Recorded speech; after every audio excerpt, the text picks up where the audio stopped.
আরে মুসলমান, শিক্ষণীয় কথা হইল, দুইজন যখন কান্না করা শুরু করলো তখন হযরত ফাতেমা রাদিয়াল্লাহু তাআলা ডাক দিয়া কয়, আলী, ও আমার স্বামী, আমার স্বামী আমার, আপনাকে এমন দুইটা কথা বলতে চাই, এমন দুইটা কথা, এমন দুইটা ওসিয়ত করে যাব, আপনি মনোযোগ দিয়া কথাটা শুনেন।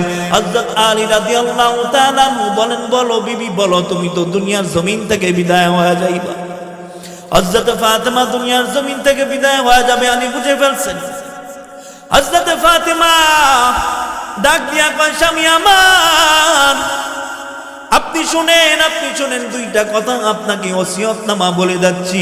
এক নাম্বার কথা হইল, স্বামী আমার, হাতের মধ্যে হাত থেকে স্বামীকে বলতেছে, স্বামী আমার, আপনি আমাকে ক্ষমা করে দেন, কারণ আপনার যেই হক আদায় করার দরকার ছিল ওই হক আমি আদায় করতে পারি নাই। ও স্বামী আমার, আপনি যদি হাসরের ময়দানে যদি আল্লাহর কাছে নালিশ দেন, আল্লাহ, হযরত ফাতেমা আমার ঠিকমতো হক আদায় করতে পারে নাই, এই কথা যদি আপনি হাসরের ময়দানে বলেন, কোটি কোটি মানুষের সামনে আমার বাবা বড় শরম পাবে, আমার বাবা যেন শরম না পায়। ও আলী, আমি আপনার কাছে ক্ষমা চাই, আপনার কাছে ক্ষমা ভিক্ষা চাই। ও আলী, ও স্বামী আমার, আপনার কাছে ক্ষমা ভিক্ষা চাই। আলী ডাক দিয়া কয়, ও বিবি আমার, তুমি এই কথা কেমনে বলতে পারলা? তোমাকে বিবাহ করার পর আমি কোনোদিন তোমাকে সঠিক মতো পেট ভরে ভাত খাওয়াইতে পারি নাই, ভালো একটা জামা দিতে পারি নাই, ভালো একটা বিছানাও আমি তোমাকে দিতে পারি নাই, ভালো একটা স্বামী হইয়া আমি তোমাকে উপহার দিতে পারি নাই। ও ফাতেমা, তুমি এইটা কেমন কথা বললা? আমি তো তোমাকে বলবো তুমি আমারে মাফ করে দাও। ও পুরান দিয়ার মা, একটু চিন্তা করিয়া দেখ, কত সুন্দর স্বামী স্ত্রী একসাথে কত হাত দিয়া কত চমৎকার কথা বলে, কিন্তু বর্তমান দেখা যায় আমাদের মা বোনেরা স্বামীদের সাথে খারাপ আচরণ করে। আলহামদুলিল্লাহিল্লাযী জাআলা আশ-শামসা ওয়াল কমারা বিহুসবান ওয়ান নাজমা ওয়াশ-শাজারা ইয়াসজুদান وفضل زمانا على زمان كما فضل مكانا على مكان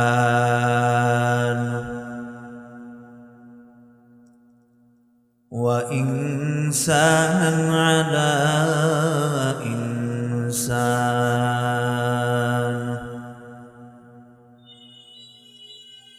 ونشهد أن لا إله إلا الله وحده لا شريك له لا ضد له ولا ند له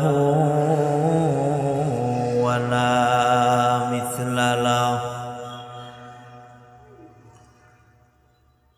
ونشهد أن سيدنا وسندنا وحبيبنا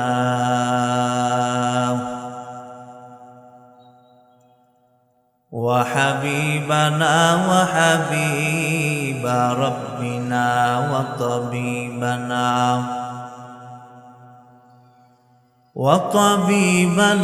وطبيب قلوبنا ومولانا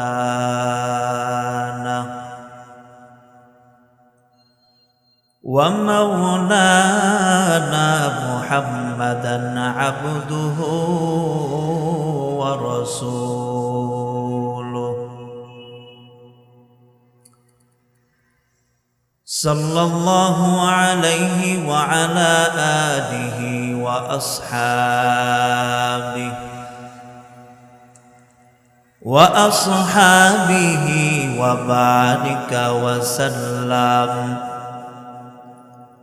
وبارك وسلم تسليما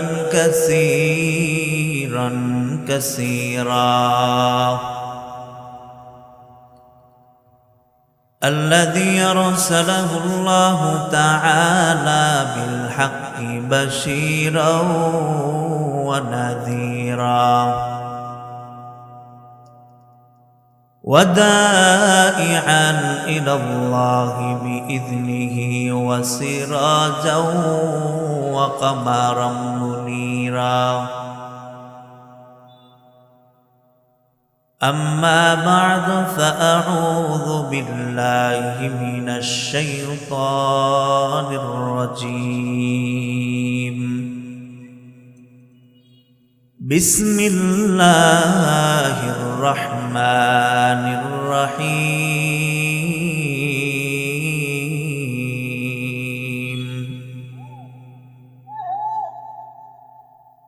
لقد كان لكم في رسول الله أسوة حسنة وقال رسول الله صلى الله عليه وسلم لا تقوم الساعة حتى يقال في الأرض الله الله أو كما قال عليه الصلاة والسلام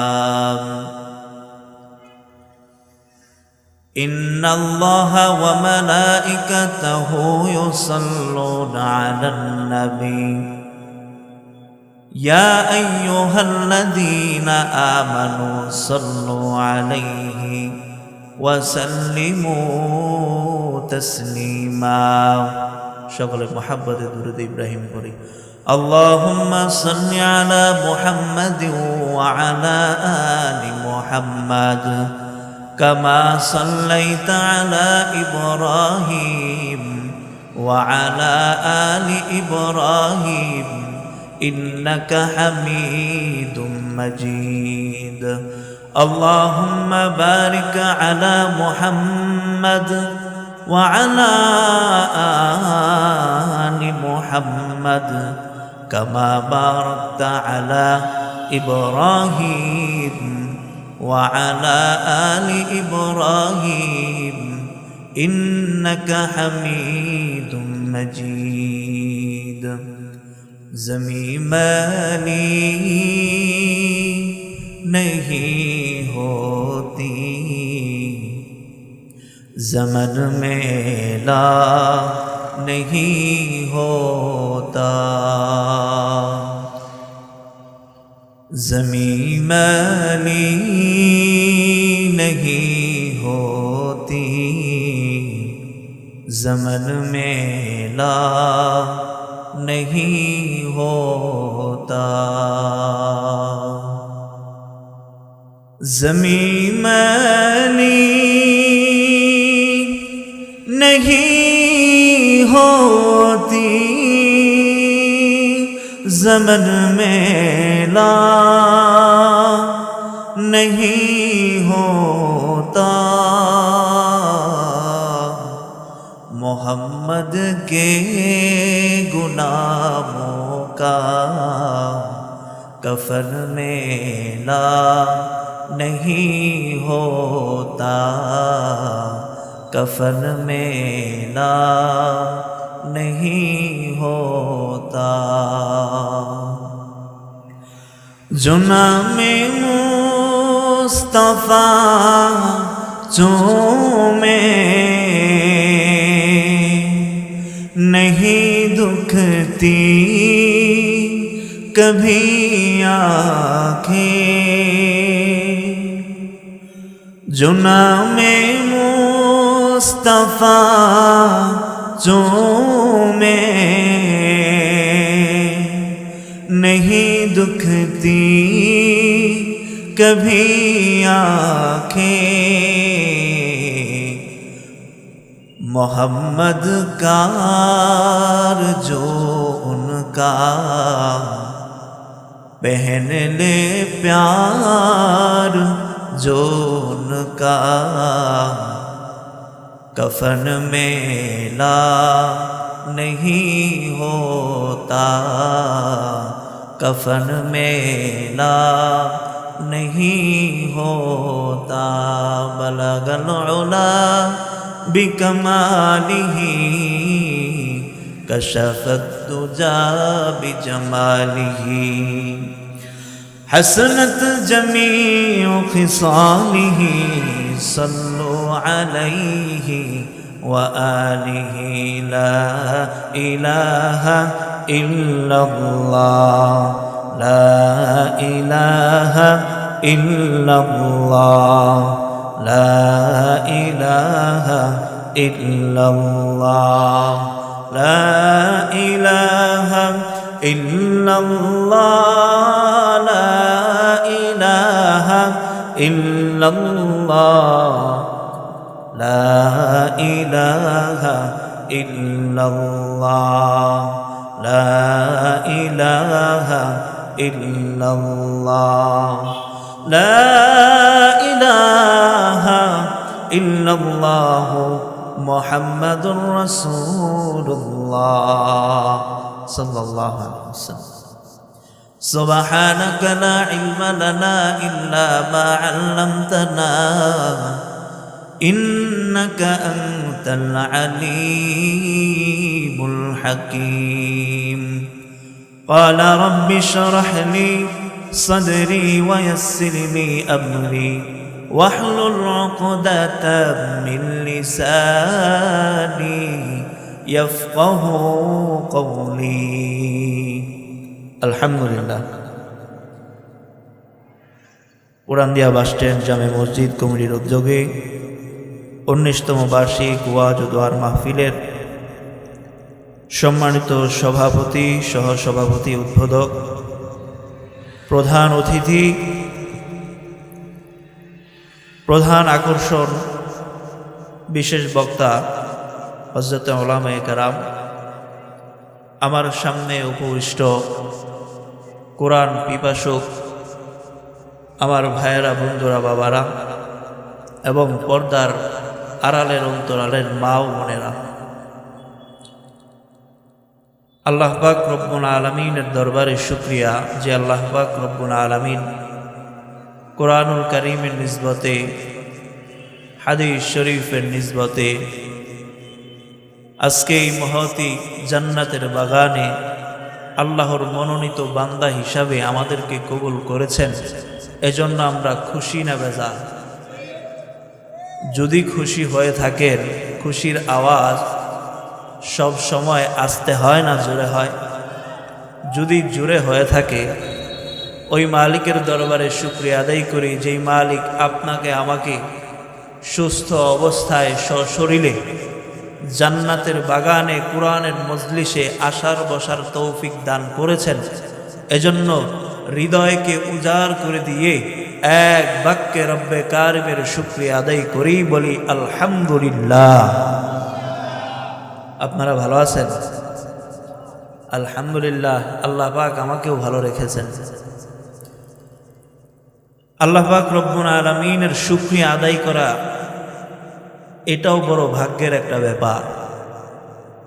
কারণ আল্লাহ পাক রব্বুল আলামিন আপনাকে আমাকে যদি মানুষ নামক জীব না বানাইয়া আমাদেরকে যদি কুকুর বানাইতো, আমরা কি আল্লাহকে কিছু বলতে পারতাম?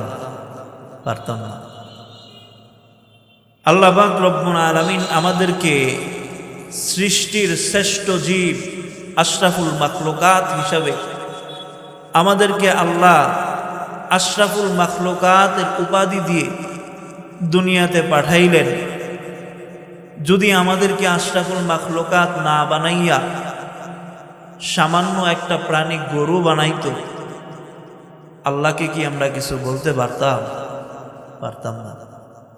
কিন্তু শুকরিয়ার বিষয়, আল্লাহ পাক রব্বুল আলামিন আমাদেরকে চতুষ্পর জন্তু না বানাইয়া আমাদেরকে মানুষ আশরাফুল মাখলুকাত বানাইছেন।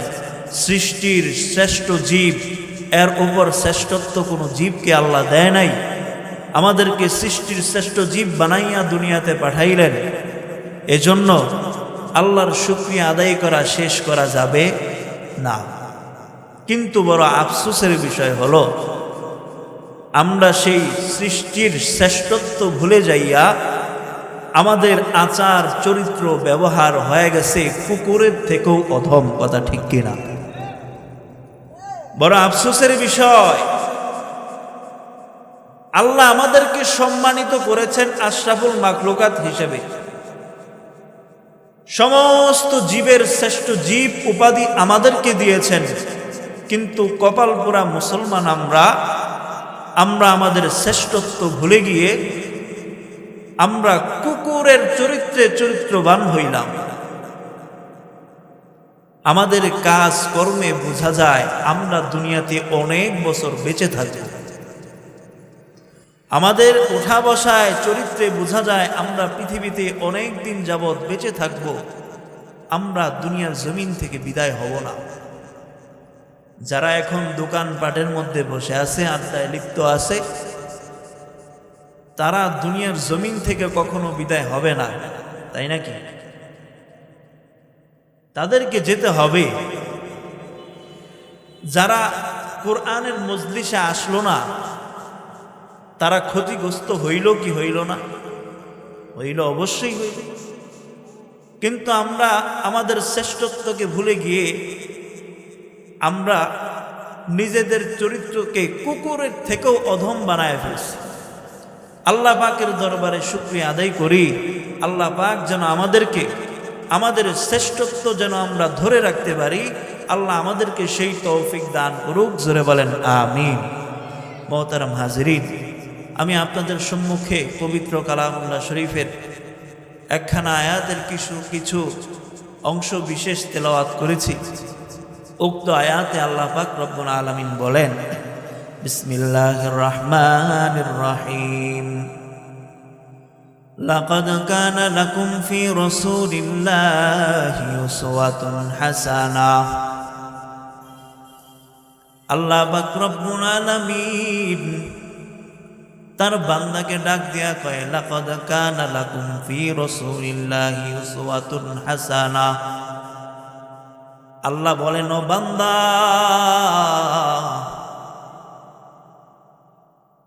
রাসূলের মধ্যে উত্তম আদর্শ আমি দিয়া দিলাম তোমাদের জন্যে। অর্থাৎ আল্লাহ বলেন, আমাদের জন্য উত্তম আদর্শ রয়েছে আমাদের রাসূলের মধ্যে। আমার রাসূল এমন একজন রাসূল, যেই রাসূলের আদর্শে যদি আমরা আদর্শবান হইতে পারতাম, আল্লাহ পাক রব্বুল আলামিন কয়, রাসূলের উত্তম আদর্শে যদি আমরা আদর্শবান হইতে পারতাম, তাহলে আমরা দুনিয়াতেও দামি, আখিরাতের জমিনেও দামি হয়ে যাইতাম। মুসলমান ইমানদার আল্লাহর গোলাম নবীর উম্মতের দল, একটু চিন্তা করিয়া দেখেন, আল্লাহর রাসূল এমন কিছু জিনিস আমাদেরকে শিক্ষা দিয়া যায় নাই যেই জিনিসের মধ্যে রাসূলের আদর্শ নাই। আপনার আমার জীবনের গোটা জিন্দেগির মধ্যে চলাফেরা করতে যা কিছু দরকার সব কিছু আমাদের নবীদের আদর্শের মধ্যে পাওয়া যায়। আরে মুসলমান, একটু চিন্তা করিয়া দেখেন, আল্লাহর রাসূল আমাদেরকে সব কিছু শিক্ষা দিয়া গেছেন। আমার নবীর আদর্শের দিকে একটু তাকায়া দেখেন, আমাদের মাথা থেকে পা পর্যন্ত আল্লাহর রাসূল প্রত্যেকটা ধাপে ধাপে আমাদেরকে শিক্ষা দিয়া গেছে। আপনি যদি চুল কাটতে যান, আমার নবীর দিকে তাকায়া দেখেন, চুল কিভাবে কাটতে হয় আমার নবীজি আমাকে আপনাকে শিক্ষা দেয়া গেছে। আপনি আমি কিভাবে চলাফেরা করব, আমার নবীর আদর্শ তাকায়া দেখেন, আল্লাহর রাসূল আমাদেরকে শিখায়া গেছেন কিভাবে দুনিয়ার জমিনে চলতে হয়। আমার নবীর চরিত্রের দিকে তাকায় দেখেন, কিভাবে আপনি মানুষের সাথে কথা বলবেন, ওইটাও আর ওই পদ্ধতি আমার নবী আপনাদেরকে শিখায়া গেছে। আমার নবীর দিকে তাকায় দেখেন, এমন কোনো বিষয় নাই আমার নবীর মধ্যে নাই, আপনার আমাকে শিক্ষা দিয়া যান নাই এমন কোনো বিষয়, আল্লাহর হাবিব আমাদেরকে শিক্ষা দিয়া যান নাই এমন কোনো বিষয় নাই। সামান্য আপনি ঘর থেকে কিভাবে বের হবেন, কিভাবে আল্লাহর রাসূলের সুন্নাত আছে, ওই জিনিসটাও আল্লাহর রাসূল বলে গেছে। আল্লাহ রাসূল কয়, যেই ব্যক্তি আমার সুন্নতকে আঁকড়ে ধরে রাখবে, আল্লাহর হাবিব বিদায় হজ্জের বাণীর মধ্যে বলে গেছেন, যেই ব্যক্তি কোরআন এবং সুন্নাহকে ধরে রাখবে ওই ব্যক্তি দুনিয়ার জমিনে কোনো দিন পথভ্রষ্ট হইতে পারে না। কিন্তু বড় আফসোসের বিষয় হলো বর্তমান আল্লাহর রাসূল আমাদেরকে বলে গেছেন কোরআন এবং সুন্নাহ অনুযায়ী জীবন পরিচালনা করো, কোরআন এবং সুন্নাহকে আঁকড়ে ধরে রাখো, তাহলে দুনিয়ার মধ্যে সফল কাম হইতে পারবা। কিন্তু আমরা করি এর উল্টা। আল্লাহর রাসূল কইছে কোরআন ধরো, আমার সুন্নতকে আঁকড়ে ধরো, দুনিয়া তো সফল কাম, কোনোদিন পথভ্রষ্ট হইবা না। কিন্তু আমরা আল্লাহর রাসূলের সুন্নতকে বাদ দিয়ে আমরা বেদিনদের বিজাতিদের সুন্নত আমরা আমাদের অন্তরে লালন করতেছি। অথচ আল্লাহর রাসূল কত সুন্দর জীবন বিধান আমাদেরকে শিক্ষা দিয়ে গেছে। আপনি বাথরুমে যাবেন, দোয়া পরে প্রবেশ করেন বাম পা দিয়ে, আবার দোয়া পরে বের হন ডান পা দিয়ে। যতটুকু সময় আপনার কাজে আপনি ব্যয় করলেন, এই সময়টাও আল্লাহ পাক রব্বুল আলামিন আপনার আমলনামার মধ্যে সওয়াবে ভরপুর করে দিবেন। আর কি চান আপনি?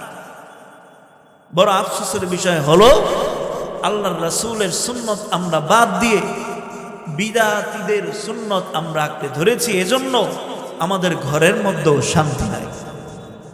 শান্তি আছে? মুসলমান ইমানদার আল্লাহর গোলাম নবীর উম্মত, একটু চিন্তা করিয়া দেখেন, ঘর থেকে নিয়ে রাষ্ট্র জীবন পর্যন্ত আমার রাসূলের সুন্নতের কোনো রেশ নাই। এজন্য আমাদের থেকে শান্তি উঠে যাচ্ছে ধীরে ধীরে। আরে মুসলমান, আমার নবীর দিকে তাকায় দেখেন, আমার নবীর দিকে যদি তাকায় দেখেন একজন রাষ্ট্রনায়ক হিসাবে, আমার নবীর রাষ্ট্রনায়ক হিসাবে সফল, কথা ঠিক কিনা? রাজনীতি যদি করতে হয়, রাজনীতি যদি শিখতে হয়, আমার নবীর দিকে তাকায় শিখেন। মুসলমান ইমানদার আল্লাহর গোলাম নবীর উম্মতের দল, একটু চিন্তা করিয়া দেখেন, আমার নবীর দিকে তাকায় দেখেন, আমার নবী যদি বাবার হিসাবে যদি আপনার নবীকে দেখেন, বাবা হিসেবেও আমার আপনার নবী সফল। আপনি যদি ফলো করেন একজন বাবা হিসাবে আমার নবীকে, আমার নবী বাবা হিসাবে সফল। আমার নবীকে যদি একজন রাষ্ট্রনায়ক হিসেবে যদি দেখতে চান, আমার আপনার নবী মুহাম্মদ রাষ্ট্রনায়ক হিসাবেও সফল। মুসলমান ইমানদার আল্লাহর গোলাম নবীর উম্মতের দল, একটু চিন্তা করিয়া দেখেন, যেই জীবনটা পিছনে ফেলায় আসছেন ওই জীবনের দিকে আর তাকায়েন না। যেই জীবনটা এখনো বাকি আছে রে মুমিন, ওই জীবনটা নবীদের সুন্নাত মোতাবেক যদি নিজের জীবনটারে পরিবর্তন করতে পারেন, তাহলে আপনার দুনিয়াতেও আপনার সম্মান, আখিরাতের জমিনেও সম্মান বাড়ায়া দিবেন আমার আল্লাহ। মুসলমান ইমানদার আল্লাহর গোলাম নবীর উম্মতের দল, এমন একটা হাদিস শেখায় দেব, এমন একটা হাদিস, যেই হাদিসের মধ্যে আপনাদের জন্য আজকে তিনটা কথা, আজকে শিক্ষা আছে। আমার আপনার নবী মুহাম্মদ সাল্লাল্লাহু আলাইহি ওয়াসাল্লামের কন্যা হযরত ফাতেমা রাদিয়াল্লাহু তাআলা আনহার ঘটনা আপনাদেরকে শোনায়া দিই। কেমন বাবা, কেমন বাবা, কেমন বাবা, কেমন কন্যা জন্ম দিলেন একটু শুনে যান রে মুসলমান। আপনি আমিও কেমন সন্তান জন্ম দিলাম, আমার নবী বাবা হিসেবে কেমন সন্তান জন্ম দিয়েছেন একটু শুনে যান। হযরত ফাতেমা রাদিয়াল্লাহু তাআলা আনহা বড় অসুস্থ, বড় জ্বর, জ্বরের মধ্যে কাতরাচ্ছে, কয় বড় দিন অসুস্থ। হযরত ফাতেমা রাদিয়াল্লাহু তাআলা আনহা মৃত্যুর পূর্বে বড় জ্বর ছিল, অসুস্থ ছিল। রমজান মাস ছিল, রমজান মাস, রোজা রাখার পূর্বে আগের দিন হযরত ফাতেমা রাদিয়াল্লাহু তাআলা আনহা স্বপ্নে যুগে দেখতেছেন তার বাবাকে। নবী মুহাম্মদ সাল্লাল্লাহু আলাইহি ওয়াসাল্লামকে স্বপ্নের জমিনের মধ্যে দেখলেন। স্বপ্নে যখন দেখলেন, দেখতেছেন বাবা যেন অন্ধকার ঘরের মধ্যে কি যেন খুঁজতেছে। ফাতেমা রাদিয়াল্লাহু তাআলা আনহা আমার আপনার নবী মুহাম্মদুর রাসূলুল্লাহ সাল্লাল্লাহু আলাইহি ওয়াসাল্লামকে ডাক দিয়ে জিজ্ঞেস করে, ও বাবা, আপনি কি তালাশ করতেছেন আমি আমাকে বলেন। তখন আপনার নবী আমার নবী রাহমাতাল লিল আলামিন নবী মুহাম্মদুর রাসূলুল্লাহ সাল্লাল্লাহু আলাইহি ওয়াসাল্লাম ফাতেমা রাদিয়াল্লাহু তাআলা আনহাকে ডাক দিয়া বলে, ও আমার কন্যা ফাতেমা, আমি তো তোমাকেই তালাশ করতেছি। ফাতেমা রাদিয়াল্লাহু তাআলা আনহা জিজ্ঞেস করলেন, কেন তালাশ করো? ও বাবা কেন তালাশ করো? বিশ্বনবী ডাক দিয়া কয়, মা আমি তোমাকে তালাশ করতেছি একটা খবর পৌঁছানোর জন্য। ফাতেমা ডাক দিয়া কয়, বাবা আমার কি খবর আমাকে একটু জানাও। হযরত রাসূল সাল্লাল্লাহু আলাইহি ওয়াসাল্লাম ডাক দিয়া কয়, ও আমার কন্যা ফাতেমা, আগামী কালকের রমজানের রোজা যে তুমি রাখবা, তুমি রমজানের রোজা রাখতে যাইয়া সেহরি তুমি তোমার স্বামী হযরতে আলী রাদিয়াল্লাহু তাআলা আনহুর সাথে করবা। কিন্তু ফাতেমা তুমি শুনিয়া নাও, তুমি কিন্তু ইফতার আমি বাবা মুহাম্মাদের সাথে তুমি করবা। এই কথা বলার পর ফাতেমা রাদিয়াল্লাহু তাআলা আনহার ঘুমটা ভেঙে গেলেন। ফাতেমা রাদিয়াল্লাহু তাআলা আনহা তিনার ঘুম যখন ভেঙে গেল, তিনি হাউমাউ করে চিৎকার করা শুরু করলো আর মনে মনে ভাবতে লাগলো, এটা আমি কি স্বপ্নে দেখলাম। কারণ এই স্বপ্নটা হয়তো বাস্তব স্বপ্ন, কারণ আমার বাবার চেহারা অন্য কেউ কোনো শয়তান ধরতে পারবে না, আল্লাহর রাসূলের চেহারা কোনো শয়তান আকৃতি ধরতে পারবে না। এজন্য এই স্বপ্নটা সত্য।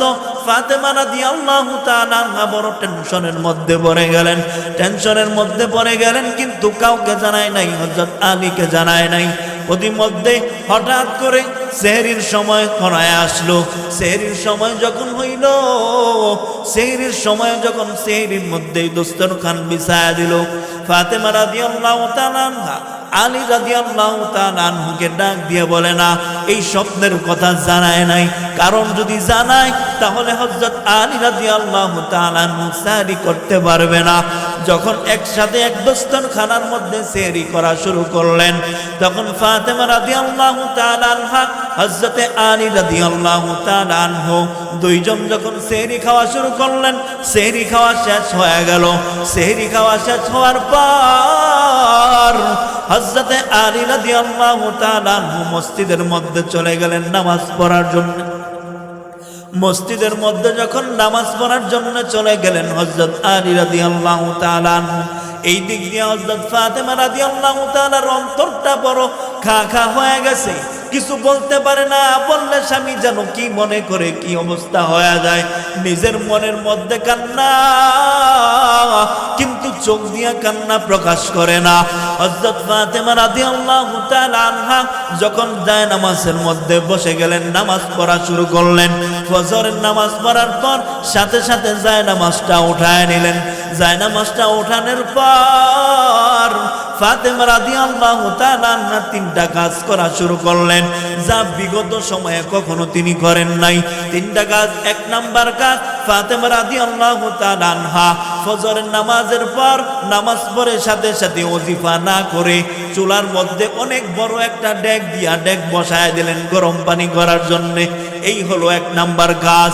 দুই নাম্বার কাজ, হযরত ফাতেমা রাদিয়াল্লাহু তাআলা আনহা হাসান হুসাইনের যত জামা কাপড় আছে সমস্ত জামা কাপড় বালতির মধ্যে ভিজায় দিলেন। যখন জামা কাপড় বালতির মধ্যে ভিজায় দিলেন, এই দুইটা কাজ ফজরের নামাজের পর ফাতেমা রাদিয়াল্লাহু তাআলা আনহা করলেন। যখন এই কাজ করার পর তিন নাম্বার কাজ, অনেকগুলো আটা একসাথে নিয়ে রুটি বানানোর জন্য বসে গেলেন। এই কাজ যখন রান্নাঘরের মধ্যে যায় করতেছে, প্রতিমধ্যে হযরত আলী রাদিয়াল্লাহু তাআলা আনহু ফজরের নামাজ পড়ার পর ঘরের মধ্যে আয়েশা দেখে বিবি যায় নামাজের মধ্যে নাই। তখন তাকায় দেখে ঘরের মধ্যে, কোনো ঘরের মধ্যে ফাতেমাকে দেখা যায় না। কেন দেখা যায় না? কেন দেখা যায় না? কারণ ফাতেমা রাদিয়াল্লাহু তাআলা আনহা তিনি তো পাকের ঘরের মধ্যে নাই। বড় টেনশনের মধ্যে পড়ে গেলেন আলী।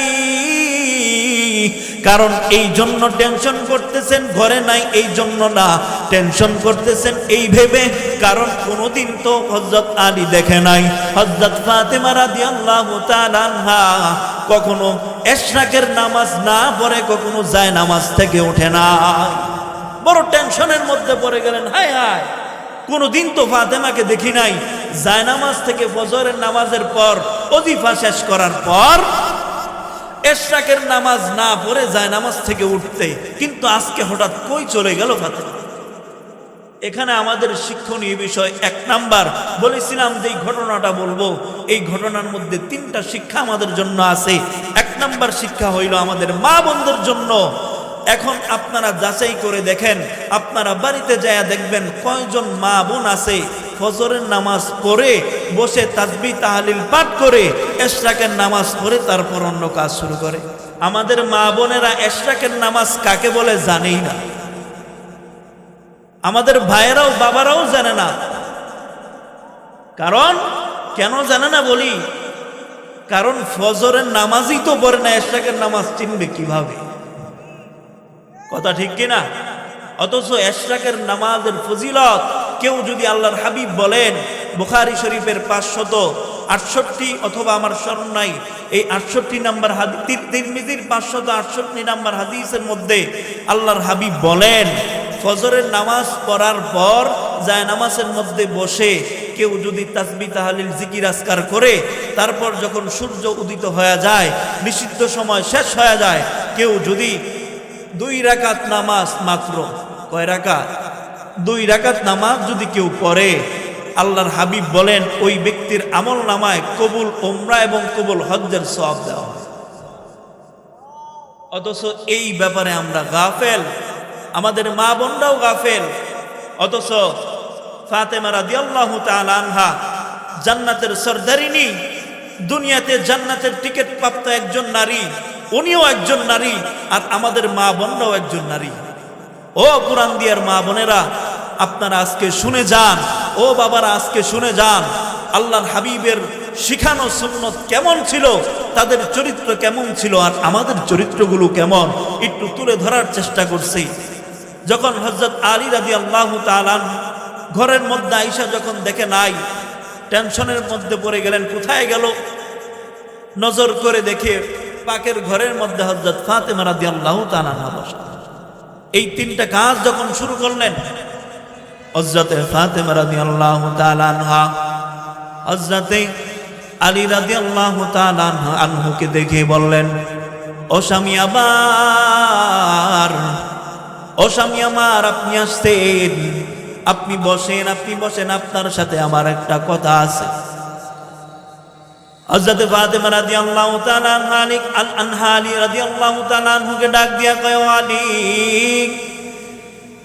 ও স্বামী আমার, আমি স্বপ্নে যুগের মধ্যে একটা স্বপ্ন দেখলাম, এই স্বপ্নটা আপনার কাছে আমি এখন বলবো। স্বপ্নটা হইল আমার বাবা হযরত সাল্লাল্লাহু আলাইহি ওয়াসাল্লাম আমাকে ডাক দিয়া কয়, ফাতেমা, তুমি আজকে সেহরি করবা স্বামী আলীর সাথে, কিন্তু ইফতার করবা জান্নাতের মধ্যে আমি মুহাম্মদের সাথে। এই কথা যখন হযরত আলী রাদিয়াল্লাহু তাআলা আনহু যখন শুনলেন, একটা চিৎকার মারে ডাক দিয়া কয়, আল্লাহ, ও আল্লাহ, এই বুঝি আমার বিবি দুনিয়ার জমিন থেকে বিদায় হয়ে যাবে। একটা চিৎকার মেরে কান্না শুরু করলেন, কারণ ফাতেমাও কান্দে, ফাতেমাও চোখের পানি ধরে রাখতে পারলেন না। ফাতেমা রাদিয়াল্লাহু তাআলা আনহা কান্না করে এবং সাথে স্বামী আলী রাদিয়াল্লাহু তাআলা আনহু কান্না করে, 2 জন কান্না করে। আরে মুসলমান, শিক্ষণীয় কথা হইল, 2 জন যখন কান্না করা শুরু করলো, তখন হযরত ফাতেমা রাদিয়াল্লাহু তাআলা আনহু ডাক দিয়া কয়, আলী, ও ও আমার স্বামী আমার, আপনাকে এমন দুইটা কথা বলতে চাই, এমন দুইটা কথা, এমন দুইটা ওসিয়ত করে যাব, আপনি মনোযোগ দিয়া কথাটা শুনেন। হযরত আলী রাদিয়াল্লাহু তাআলা বলেন, বলো বিবি বলো, তুমি তো দুনিয়ার জমিন থেকে বিদায় হয়ে যাইবা। হযরত ফাতেমা দুনিয়ার জমিন থেকে বিদায় হয়ে যাবে, আলী বুঝে ফেলছেন। হযরত ফাতেমা ডাক দিয়া কয়, স্বামী আমার, আপনি শুনেন দুইটা কথা আপনাকে ওসিয়তনামা বলে যাচ্ছি।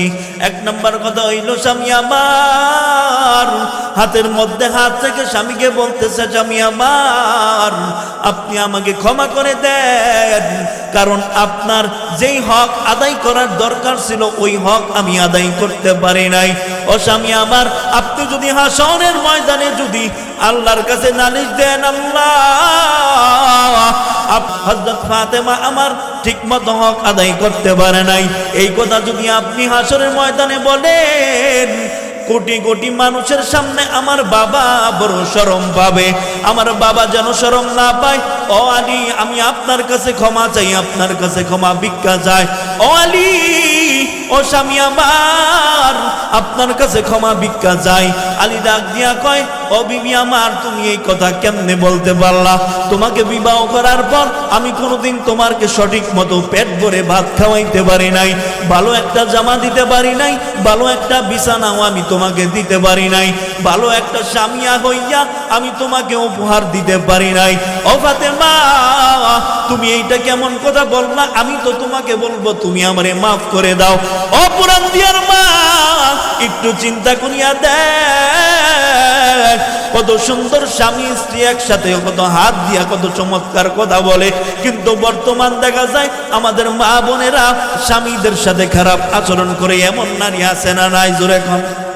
আরে মুসলমান, অনেক স্বামী আমাদের মা বোনদের সাথে খারাপ আচরণ করে, এমন লোক পুরান দিয়া অভাব নাই।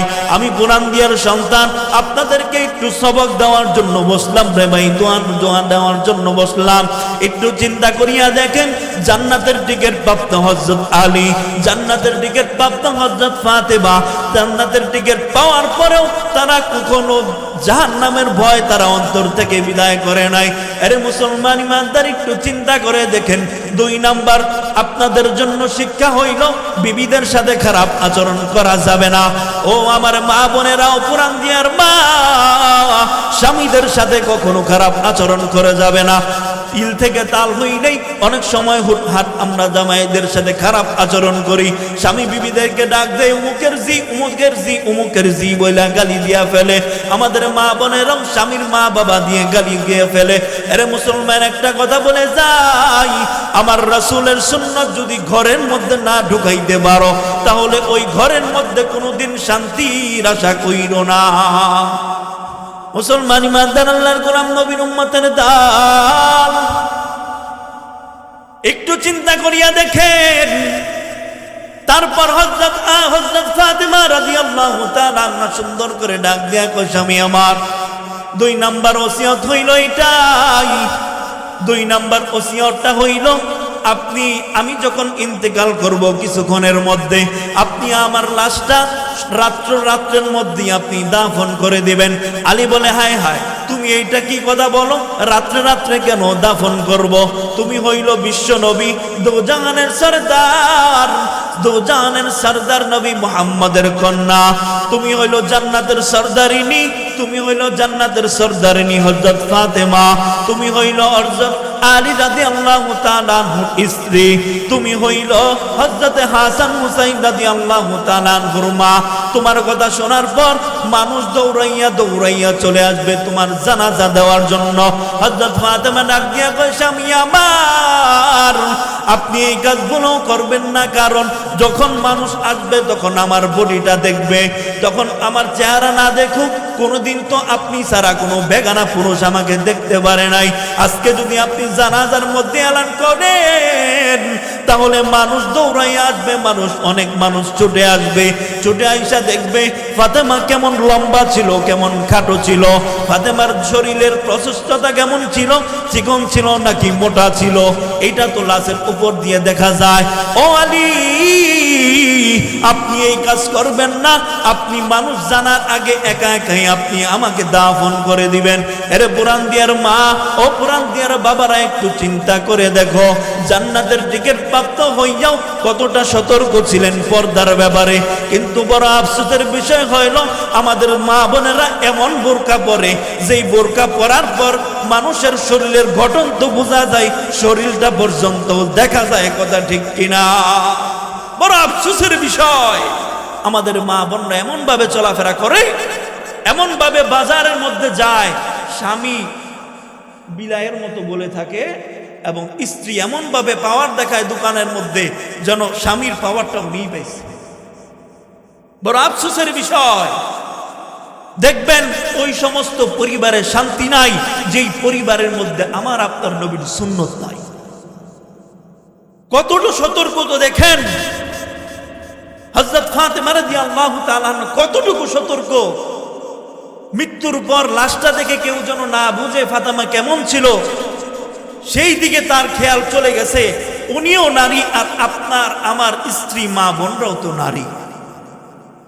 মুসলমান ইমানদার আল্লাহর গোলাম নবীর উম্মত, আলোচনা সংক্ষেপ করে দিচ্ছি, কিন্তু আপনাদেরকে কিছু কথা বলে যায়। অপরাণ দিয়ার মা, অপরাণ দিয়ার বাবারা, একটু চিন্তা করিয়া দেখো, আজকে নবীর সুন্নাত তোমার আমার মধ্যে নাই। আল্লাহর হুকুম মানার মতো ধৈর্য তোমার আমার মধ্যে নাই। আল্লাহর হুকুম রাসূলের সুন্নাত অনুযায়ী জীবন যাপন করার দরকার ছিল, করতে পারি নাই। আরে মুসলমান, এখন আপনি টিভি সিনেমার মধ্যে বসে আছেন। ও মা, আপনি নগ্ন অবস্থায় পর্দা ছাড়া আপনি বাজারের মধ্যে গেলেন, এমন সময় যদি আজরাইল আপনার সামনে হাজির হইয়া যায়, তাহলে আপনার আমার অবস্থাটা কেমন হবে একটু চিন্তা করিয়া দেখেন।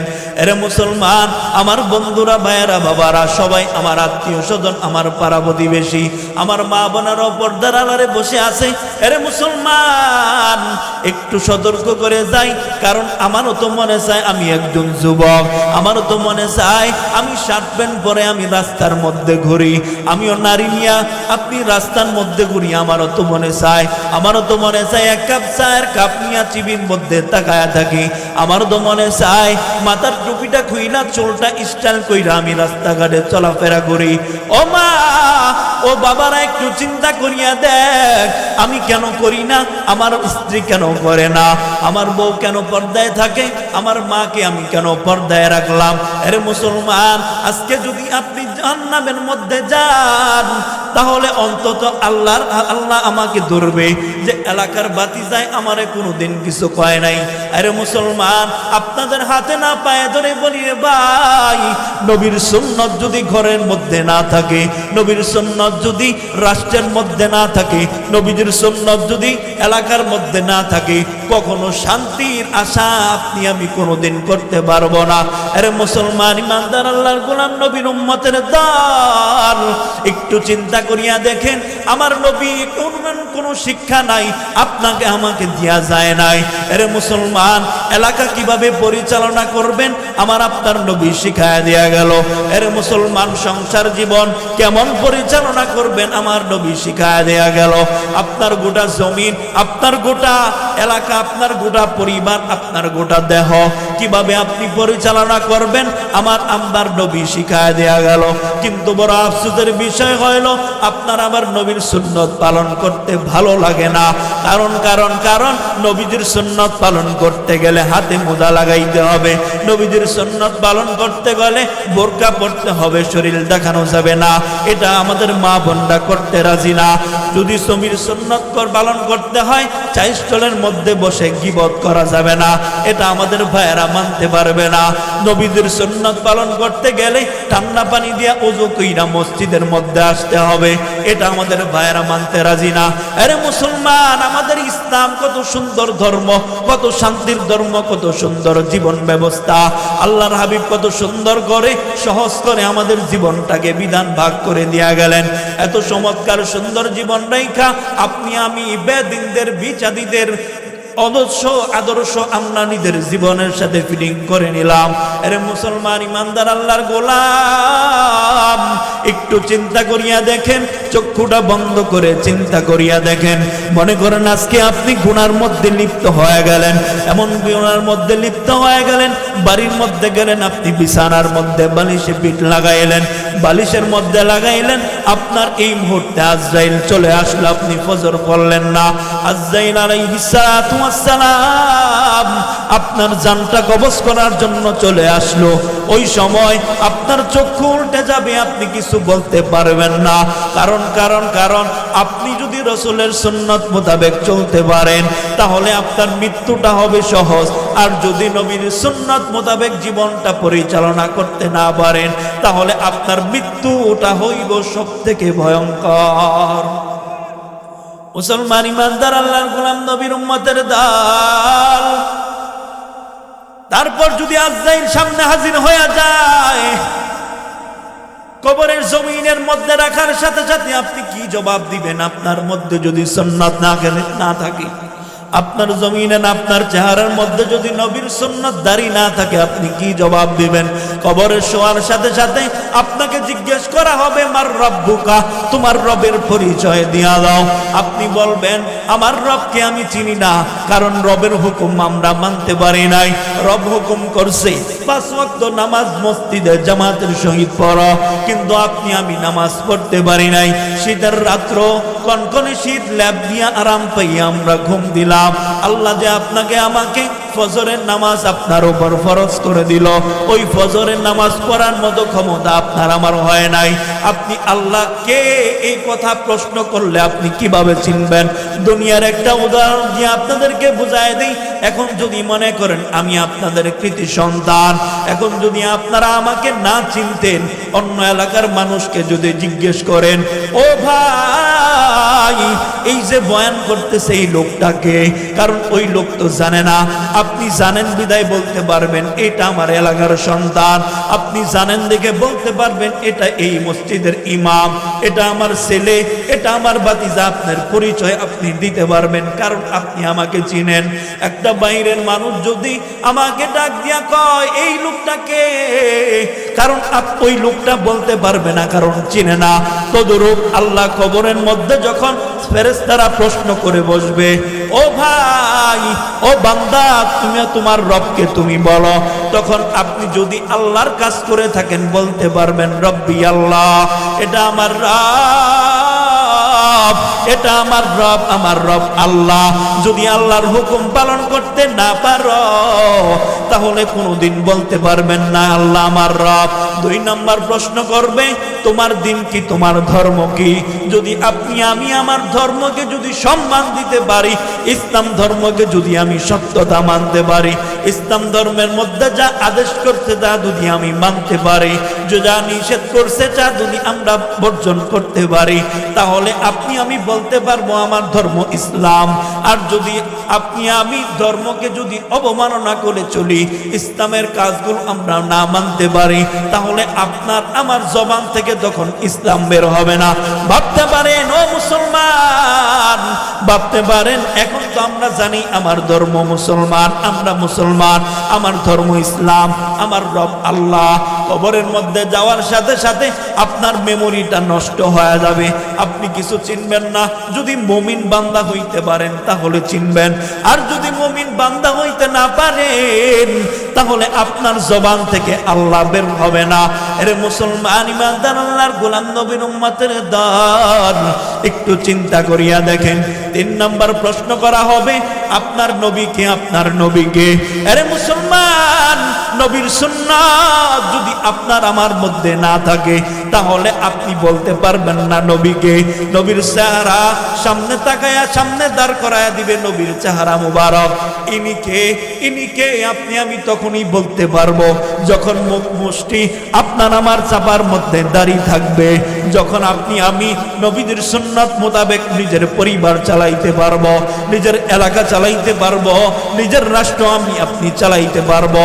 নিজের জীবন বৃত্তান্ত যদি আমার রাসূলের সুন্নাত অনুযায়ী যদি সাজাইতে পারি, তাহলে আপনার আমার রাসূলের কথা আপনি আমি বলতে পারবো এটা আমার নবী। আর যদি না পারেন তাহলে আপনার আমার জবান দিয়ে কখনো বের হবে না এটা আমার নবী। মুসলমান ইমানদার আল্লাহর গোলাম নবীর উম্মতের দল, আমার আল্লাহ এমন একজন আল্লাহ, যেই আল্লাহ আপনাকে আমাকে কত নেয়ামত দান করলো। আল্লাহর হুকুম পালন করেন না, নবীর হুকুম পালন করেন না, তারপরেও আপনাকে আমাকে কখনো তার নেয়ামত থেকে বঞ্চিত করছেনি? কোনোদিন আপনার শ্বাস বন্ধ করে দিছেনি? কোনোদিন আপনার নিঃশ্বাস বন্ধ করে দিছেনি? কোনোদিন বিদ্যুৎ বিলের মতো আপনার ঘরের মধ্যে কোনো কাগজ পাঠাইছেনি? আরে মুসলমান, চিন্তা করে দেখেন, আপনার আমার রব কত চমৎকার একজন মালিক। কেমন মালিকের কাছে না চাইলেও, মালিকের কাজ না করলেও মালিক আপনাকে আমাকে কখনো নৈরাশ করে নাই, নিয়ামত থেকে বঞ্চিত করে নাই। এমন আল্লাহ, এমন মালিকের ইবাদত না কইরা শয়তানের ইবাদত করো, এমন মালিকের ইবাদত না কইরা মানুষের ইবাদতের মধ্যে লিপ্ত হয়ে যাও। এমন মালিক, যেই মালিক আপনাকে আমাকে যখন অসুস্থতা দেয়, সুস্থতার মালিকও আমার আল্লাহ, অসুস্থতার মালিকও আল্লাহ। মানুষের কাছে যাওয়ার আগে আল্লাহর কাছে ডাক দিয়া বলেন, দেখবেন আল্লাহ আপনাকে সাথে সাথে সুস্থতার নেয়ামত দিবে।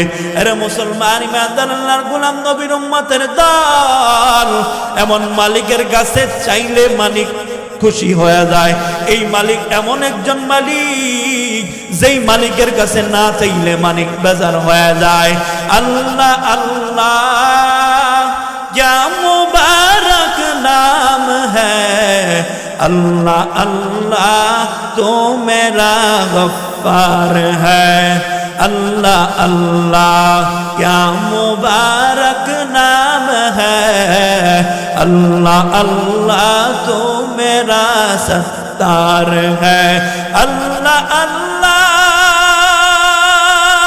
तू मेरा रहमान है, अल्लाह अल्लाह तू मेरा सत्तार है। जुड़े बोलेन ना আল্লাহু আকবার। এমন মালিকের ইবাদত করলে লাভ আছে না লস? আরে মুসলমান, চিন্তা করেন, আজকে থেকে নিয়ত করে নেন, আজকে থেকে নিয়ত করে নেন, পিছনে কিভাবে চলছি ওইটা দেখার সময় নাই। আল্লাহর কাছে মাফ চাই, আল্লাহ যেন মাফ করে দেয়। সামনে যতদিন বেঁচে থাকবো, ঈমান, আল্লাহর হুকুম, রাসূলের সুন্নাত অনুযায়ী বেঁচে থাকবো। এই ওয়াদা আজকে করতে পারবেন? দুইটা হাত দেখায় দেন। আল্লাহ পাক রব্বুল আলামিন আমাদেরকে, ওই আল্লাহ, আপনি তাকায় দেখেন, আপনার বান্দারা আমার সাথে ওয়াদা করতেছে, পিছনে কি হইছে না হইছে ওই চিন্তাবাদ, সামনের জিন্দেগিটা শেষ জীবন পর্যন্ত আল্লাহর হুকুম, রাসূলের সুন্নাত অনুযায়ী আমাদের জীবন যাপন, আমল, পরিবার, রাষ্ট্র, এলাকা সব কিছু কুরআন সুন্নাহ মোতাবেক চালানোর তৌফিক আল্লাহ তুমি আমাদেরকে দান করো। জোরে বলেন আমিন। ওয়া আখির দাওয়ানা আলহামদুলিল্লাহি রাব্বিল আলামিন। আসসালামু আলাইকুম ওয়া রাহমাতুল্লাহি ওয়া বারাকাতুহু।